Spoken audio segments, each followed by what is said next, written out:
வணக்கம். இலங்கை செய்திகளுக்காக நான் ஹரிணி. முதலில் தலைப்புச் செய்திகள்.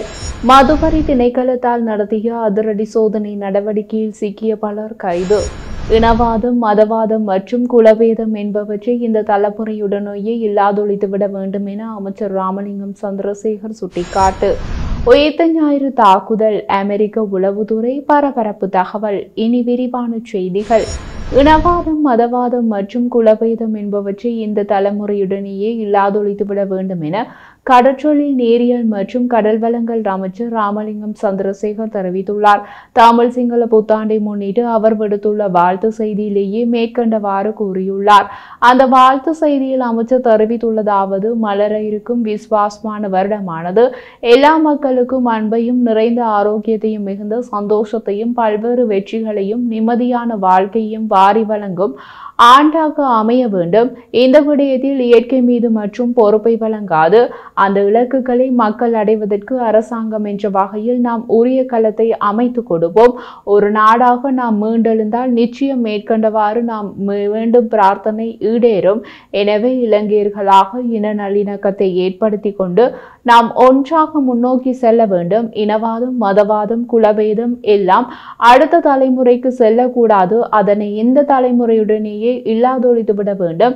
எமது நாடு இன்னமும் முன்னேறாமல் இருப்பதற்கு இவை கூட பிரதான காரணமாகும். அவற்றை நாம் நிச்சயம் மாற்றி அமைப்போம். எனவே மக்களின் கனவை நனவாக்குவதற்கு புத்தாண்டில் மேலும் மேலும் துணிச்சலுடன் நல்லெண்ணம் கொண்டு நாம் அர்ப்பணிப்புடன் செயற்படுவோம் என உறுதியளிக்கிறேன். இலங்கையின் நல்லிணக்கத்தை ஏற்படுத்தி அதன் மூலம் நிலையானதொரு அமைதியை ஏற்படுத்துவதற்கு நாம் முன்னெடுத்து வரும் முயற்சிகளுக்கு இந்த தமிழ் சிங்கள புத்தாண்டும் ஒரு உந்துதலாக அமையும் என அவர் தெரிவித்துள்ளார். வளமான நாடு மற்றும் அழகான வாழ்க்கை என்ற நோக்கத்துடன் தேசிய மக்கள் சக்தியின் கொள்கை பிரகடனத்தில் கோடிட்டு காட்டுள்ளபடி பயங்கரவாத தடுப்பு சட்டம் எதிர்காலத்தில் ஒழிக்கப்படும் என்று பிரதமர் ஹரிணி அமரசூரிய தெரிவித்தார். பயங்கரவாத தடுப்பு சட்டத்தை ரத்து செய்வதை மேற்பார்வையிட அமைச்சரவையால் ஏற்கனவே ஒரு குழு நியமிக்கப்பட்டுள்ளதாகவும் அதற்கேற்ப தேவையான நடவடிக்கைகள் எடுக்கப்படும் என்றும் பிரதமர் குறிப்பிட்டார். எந்த சூழ்நிலையும் மதம் அல்லது இனத்தின் அடிப்படையில் மக்கள் ஒடுக்குமுறைக்கு ஆளாக மாட்டார்கள் என்றும் அரசாங்கம் ஒருபோதும் இனவெறி மனப்பான்மையுடன் எந்த நெருக்கடியையும் அணுகாது என்றும் அவர் மேலும் வலியுறுத்தினார். தேசிய மக்கள் சக்தியின் உறுப்பினர்கள் மீது நம்பிக்கை இல்லாமையினாலேயே அமெரிக்காவின் வரி விதிப்பு தொடர்பில் ஜனாதிபதி ஏனைய கட்சிகளுடன் கலந்துரையாடியதாக நாடாளுமன்ற உறுப்பினர் ராசமாணிக்கம் சாணக்கியன் தெரிவித்துள்ளார். மட்டக்களப்பு ஏராவூர் பகுதியில் நேற்று இடம்பெற்ற மக்கள் சந்திப்பில் கலந்து கொண்டு அவர் இதனை குறிப்பிட்டுள்ளார். அத்துடன் இந்த விடயத்தில் ஜனாதிபதி உரிய தீர்மானத்தை எடுக்காவிடின் நாடு மீண்டும் பங்குரோத்து நிலைக்கு உள்ளாகும் எனவும் தெரிவித்துள்ளார். அதனுடன் குறித்த மக்கள் சந்திப்பில் உரையாற்றிய நாடாளுமன்ற உறுப்பினர் ஞானமுத்து ஸ்ரீநேசன், தமிழர்களுக்காக குரல் எழுப்பியவர்களை கொலை செய்தவர்கள் இன்று கிழக்கை மீட்பதற்கான முயற்சிகளில் இறங்கியுள்ளதாக தெரிவித்தார்.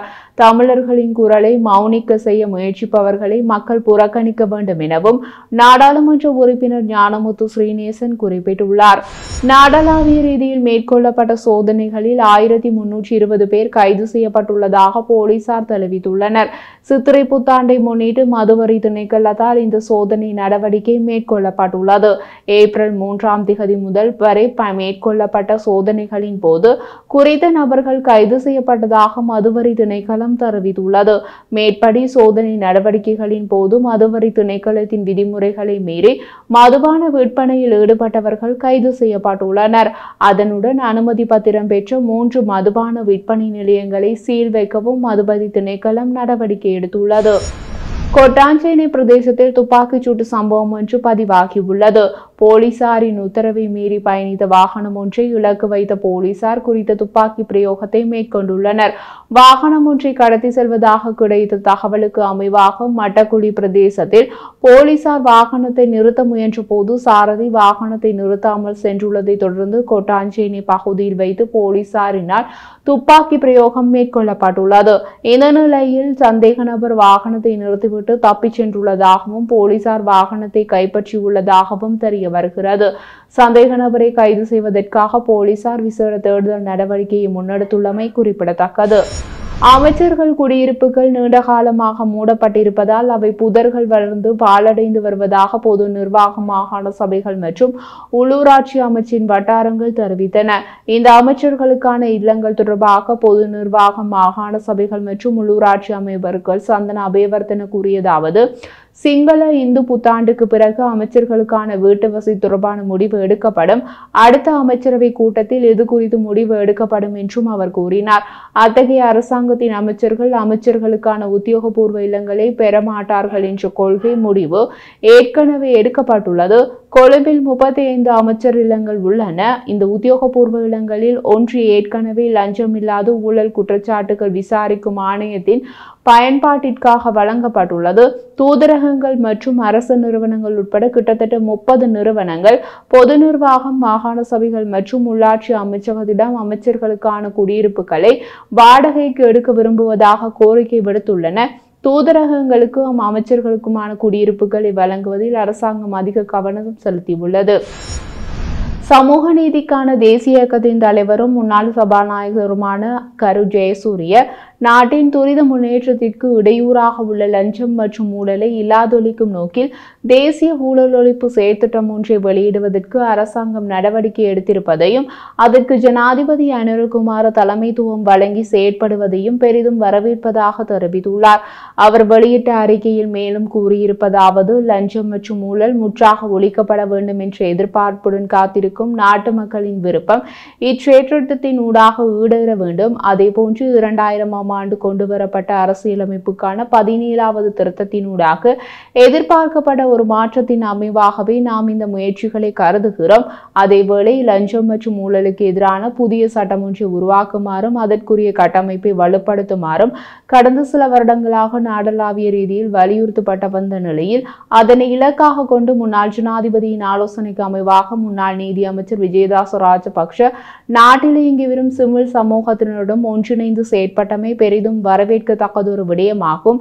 அது மாத்திரமன்றி இந்த இலக்கினை அடைவதற்காக லஞ்ச ஊழல் ஒழிப்பு ஆணைக்குழுவின் முன்னாள் ஆணையாளர் நாயகத்தினால் அளிக்கப்பட்ட ஒத்துழைப்பினையும் பாராட்டுகிறோம் என்று தெரிவித்துள்ளார். உயிர்த்த ஞாயிறு தாக்குதல் தொடர்பில் அமெரிக்க உளவு பிரிவு வெளியிட்டுள்ள அறிக்கை தற்போது பரபரப்பை ஏற்படுத்தியுள்ளது.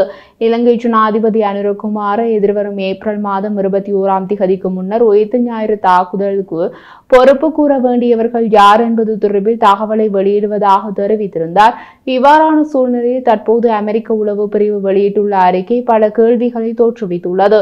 கடந்த 2019ஆம் ஆண்டு ஏப்ரல் மாதம் 21ஆம் தேதி தலைநகர் கொழும்பு உள்ளிட்ட பல இடங்களில் இந்த குண்டு தாக்குதல் நடத்தப்பட்டன. 3 தேவாலயங்கள் உள்ளிட்ட 5 நட்சத்திர உணவு விடுதிகள் சிலவற்றிலும் காலை 8:30க்கும் 9:15 மணிக்கும் இடையில் இந்த குண்டு தாக்குதல்கள் நடந்தன. இதில் வெளிநாட்டவர்கள், காவல்துறை உள்ளிட்ட குறைந்தது 272 பேர் வரை கொல்லப்பட்டதுடன் 500க்கும் மேற்பட்டோர் காயமடைந்தனர். அத்துடன் இந்த தாக்குதல் சம்பவங்கள் இடம்பெற்று 3 நாட்களுக்கு பின்னர் இலங்கைக்குள் நுழைந்த அமெரிக்க உளவு பிரிவின் சிறப்பு தேர்ச்சி பெற்ற அதிகாரிகள் முக்கிய ஆவணங்களை அமெரிக்காவுக்கு எடுத்து சென்றுள்ளதாக தெரிவிக்கப்படுகின்றது.